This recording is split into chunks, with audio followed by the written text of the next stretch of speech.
نہیں دے سکا وہ، اللہ کی قسم اللہ اپنے خزانوں سے عطا کرے گا، آپ کبھی پریشان نہیں ہوں، لیکن اس صورت میں آپ کسی کی تذلیل نہ کریں، کسی کو بے عزت نہ کریں، کیونکہ میرے آقا نے ہمیشہ لوگوں کو عزتیں دی ہیں، گردنیں جھکانا میرے آقا نے پسند نہیں فرمایا۔ اصل میں ہم جب اپنی ڈگر کو چھوڑ دیتے ہیں نا تب ہم پریشان ہوتے ہیں۔ اب ہم بڑھا لیں اپنے خرچے، جتنے خرچے بڑھتے چلے جائیں گے بندہ اتنا پریشان ہوتا چلا جائے گا۔ حضرت ربیعہ اللہ کے رسول کی خدمت کرتے تھے، وضو کا پانی پیش کرتے تھے۔ ایک دن آقا خوش ہو گئے، پوچھا ربیعہ ماں کیا مانگتا ہے؟ کہا آقا جیسے ہی میں دنیا میں آپ کی خدمت کر رہا ہوں اسی طرح جنت میں بھی میں آپ کی خدمت کر رہا ہوں۔ میرے آقا نے فرمایا ربیعہ عطا کر دیا، اور مانگ کیا مانگتا ہے؟ کہا آقا ربیعہ اتنا بے ادب نہیں، کچھ اور بھی مانگ لے۔ آپ فرماتے میں آقا کو وضو کرا رہا ہوں، میرے آقا نے فرمایا ربیعہ شادی کیوں نہیں کر رہے؟ کیا کہا؟ شادی کیوں نہیں کر رہے؟ آپ نے عرض کی آقا نہ حسن ہے، نہ جیب میں پیسے، نہ لباس کوئی ہے، نہ سواری کوئی ہے۔ اللہ کے رسول خاموش ہو گئے۔ دوسرا دن آیا، پھر آپ وضو فرما رہے ہیں، رب کے رسول نے فرمایا ربیعہ شادی کیوں نہیں کر رہے؟ عرض کی نہ آقا حسن ہے، نہ پیسے ہیں، نہ کپڑے ہیں۔ اللہ کے رسول خاموش ہو گئے۔ فرماتے رات میں نے سوچا اور ربیعہ نبیوں کے امام تجھ سے پوچھتے اور تو دلیلیں پیش کرتا ہے، بس اب آقا پوچھے تو کہنا کہ آقا جیسا آپ چاہتے ایسے ہی فرما دیں۔ اب جب تیسرا دن آیا تو قربان جائے آقا آپ کی اداؤں پر۔ اب آپ وضو کرا رہے، آپ سوچ رہے آقا اب پوچھے، آقا پوچھ ہی نہیں رہے۔ جب پورا وضو مکمل ہو گیا پوچھ ہی نہیں رہے، کہہ رہے کمال ہے یار آج آقا پوچھ ہی نہیں رہے۔ میں نے کہا آقا پوچھیں گے تو میں عرض کروں گا، وضو کرا کے دل میں میری بات ہے کہ آقا آج پوچھا ہی نہیں آقا نے، ابھی میں دروازے تک پہنچا تھا تو رب کے رسول نے پلٹ کر فرمایا ربیعہ شادی کیوں نہیں کر رہے؟ تو میں پلٹ کر آیا، میں نے کہا آقا آپ جیسا چاہتے ہیں ایسے ہی فرما رہے۔ تو رب کے رسول نے فرمایا اچھا ربیعہ جاؤ فلاں قبیلے کے پاس جاؤ، فلاں قبیلے کے سردار کے پاس جاؤ اور ان سے جا کر کہو مجھے نبیوں کے امام نے بھیجا ہے اور تمہاری بیٹی کے رشتے کے لیے بھیجا ہے۔ آپ وہاں پہنچے، دروازے پہ دیکھ دستک دی، سردار باہر آئے، کہا مجھے رسول پاک نے بھیجا ہے اور بیٹی کے رشتے کے لیے بھیجا ہے۔ اب جب انہوں نے حلیہ دیکھا تو انہوں نے کہا کہ میں اللہ کے رسول سے شام میں خود عرض کر دوں گا۔ یہ بات ان کے والد نے کی تھی، اندر سے بیٹی کی آواز آئی بابا جان آپ کو میری فکر ہے کہ میرا کیا ہوگا؟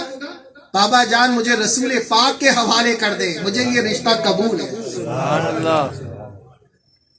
وہ اللہ کے رسول کے پاس آئے، آ کر کہنے لگے، بہت غور سے سنیے گا، ایک ایک چیز اس کو مس نہیں کریے گا۔ آ کر کہنے لگے آقا منظوری ہو گئی۔ اب نبیوں کے امام اٹھے اور ان کا ہاتھ پکڑا کا چل ربیعہ تیرا نکاح کرتے ہیں۔ یہ جتنی بھی میں چیز بیان کر رہا ہوں نا، یہ اپنی امت کو تعلیم ہے، یہ امت کو تعلیم ہے۔ زندگی ہم نے مشکل کی ہے، اگر اس طریقے پر عمل کرتے اللہ کی قسم زندگی ہماری آسان ہو۔ تو وہ ہاتھ پکڑا اور نکاح ہو گیا۔